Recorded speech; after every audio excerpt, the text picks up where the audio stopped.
Assalamualaikum warahmatullahi wabarakatuh. Selamat siang. Perkenalkan, nama saya Ramdana Dirisron. Saya dari program studi manajemen pariwisata dengan NPM 201244. Pada kesempatan kali ini, saya akan menjelaskan tentang audit terhadap pendapatan hotel. Apa itu hotel? Hotel adalah suatu jenis akomodasi yang mempergunakan sebagian atau seluruh bangunan untuk menyediakan jasa pelayanan penginapan, makanan, dan minuman, serta jasa lainnya untuk umum yang dikelola secara komersial serta memenuhi persyaratan yang ditetapkan di dalam keputusan pemerintah. Dan selanjutnya yaitu istilah-istilah dalam industri perhotelan yang penting dan terkait dengan siklus penjualan dan pendapatan. Yang pertama yaitu hotel owner. Hotel owner merupakan para pemegang saham yang mengharapkan tanggung jawab, baik dari manajemen hotel atas seluruh aspek pengelolaan hotel terhadap masalah keuangan. Pihak tersebut berstatus sebagai pemilik hotel. Yang kedua, yaitu hotel operator, merupakan manajemen hotel yang mengelola kegiatan operasional sehari-hari dan bertanggung jawab pada operasi yang efisien dan menguntungkan bagi perusahaan mereka. Yang ketiga, yaitu hotel franchisor, pihak yang berstatus sebagai pemilik waralaba, pengelolaan operasional, kegiatan hotel, dan berhak menjualnya kepada pihak lain. Dalam hal ini, yaitu hotel owner. Yang selanjutnya, yaitu city ledger, bagian dari buku besar tambahan yang memuat rincian akun piutang untuk tamu atau pihak lain yang tidak menetap atau menginap di hotel. Yang selanjutnya yaitu guest ledger, bagian dari buku besar tambahan yang memuat rincian akun piutang untuk tamu yang terdaftar dan menginap di hotel. Dan selanjutnya yaitu room occupancy, yaitu tingkat hunian kamar yang dinyatakan dalam presentase dan bukan berupa jumlah kamar yang dihuni. Yang selanjutnya yaitu room charge, istilah di mana setiap tagihan atas pemakaian jasa lain selain kamar akan dibebankan secara akumulatif ke tagihan kamar atas nama tamu yang bersangkutan. Yang selanjutnya yaitu reservation card, dokumen yang digunakan untuk mencatat data tamu yang melakukan pemesanan kamar. Dan registration form, dokumen yang digunakan untuk mencatat data lengkap tamu yang menginap. Yang selanjutnya yaitu official receipt, tanda terima resmi yang diberikan oleh pihak kantor kepada tamu yang melakukan pembayaran tunai. Miscellaneous receipt, yaitu tanda terima yang digunakan untuk pembayaran bukan tunai atau dalam istilah perhotelan, pembayaran yang dibebankan kepada rekening kamar yang bersangkutan. Yang selanjutnya yaitu rebate receipt, yaitu tanda terima yang digunakan oleh front office untuk memotong atau mengeluarkan sejumlah biaya yang tidak seharusnya dibebankan kepada tamu karena kesalahan posting atau jumlah rekening tamu. Dan selanjutnya yaitu currency exchange report, yaitu tanda terima yang digunakan oleh petugas kantor untuk setiap penukaran mata uang asing oleh tamu yang sedang menginap. Dan yang terakhir yaitu guest card, kartu identitas sementara selama tamu menginap di hotel. Kartu tersebut digunakan untuk memasuki kamar serta penggunaan listrik kamar. Untuk slide selanjutnya yaitu pengelompokan hotel berdasarkan kelas. Di sini pengelompokan hotel dibagi menjadi 5 kelompok. Yang pertama yaitu hotel bintang 1, bintang 2, bintang 3, bintang 4, dan bintang 5. Untuk bintang 1 yaitu jumlah kamar standar dengan minimum 15 kamar.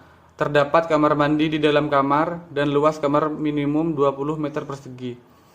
Dan untuk bintang 2 yaitu jumlah kamar standar dengan minimum 20 kamar. Terdapat kamar suite minimum 1 kamar. Terdapat kamar mandi di dalam kamar, luas kamar standar minimum 22 meter persegi dan luas kamar suite minimum 44 meter persegi. Dan untuk kelas hotel bintang 3 yaitu jumlah kamar standar dengan minimum 30 kamar, terdapat kamar suite minimum 2 kamar, terdapat kamar mandi di dalam kamar, luas kamar standar minimum 24 meter persegi. dan luas kamar suite minimum 48 meter persegi. Dan untuk bintang 4 yaitu jumlah kamar standar dengan minimum 50 kamar, terdapat kamar suite minimum 3 kamar. Terdapat kamar mandi di dalam kamar, luas kamar standar minimum 24 meter persegi dan luas kamar suite minimum 48 meter persegi. Dan yang terakhir yaitu kelas hotel bintang 5. Jumlah kamar standar dengan minimum 100 kamar, terdapat kamar suite minimum 4 kamar, terdapat kamar mandi di dalam kamar, luas kamar standar minimum 26 meter persegi, dan luas kamar suite minimum 52 meter persegi. Apa itu pendapatan? Pendapatan didefinisikan sebagai peningkatan manfaat ekonomi selama suatu periode akuntansi tertentu, dalam bentuk pemasukan atau penambahan aktiva atau penurunan kewajiban yang mengakibatkan kenaikan ekuitas yang tidak berasal dari kontribusi penanaman modal. Slide selanjutnya yaitu hal-hal yang harus dipenuhi agar penjualan dapat diakui. Yang pertama yaitu perusahaan telah memindahkan risiko secara signifikan dan telah memindahkan manfaat kepemilikan kepada pembeli. Yang kedua yaitu perusahaan tidak lagi mengelola atau melakukan pengendalian efektif atas barang yang dijual. Yang ketiga yaitu jumlah pendapatan tersebut dapat diukur dengan andal. Yang keempat yaitu besar kemungkinan manfaat ekonomi yang dihubungkan dengan transaksi akan mengalir kepada perusahaan. Yang terakhir yaitu biaya yang terjadi atau yang akan terjadi sehubungan dengan transaksi penjualan dapat diukur dengan andal. Terdapat 4 macam transaksi terkait pengakuan pendapatan, yaitu yang pertama, pendapatan dari penjualan produk yang diakui pada tanggal penjualan atau tanggal penyerahan barang kepada pelanggan. Yang kedua, yaitu pendapatan dari pemberian jasa yang diakui ketika jasa-jasa telah dilaksanakan dan dapat ditagih. Yang ketiga, yaitu pendapatan dari mengizinkan pihak lain untuk menggunakan aktiva perusahaan seperti bunga, sewa, dan royalti yang diakui sesuai dengan berlalunya waktu atau ketika itu digunakan. Yang terakhir, yang keempat, yaitu pendapatan dari pelepasan aktiva selain produk yang diakui pada tanggal penjualan. Untuk pembahasan terakhir, yaitu audit. Apa itu audit?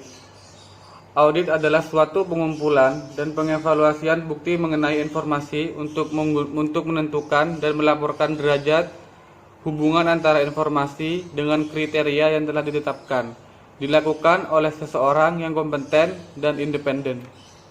Untuk slide selanjutnya yaitu jenis-jenis audit.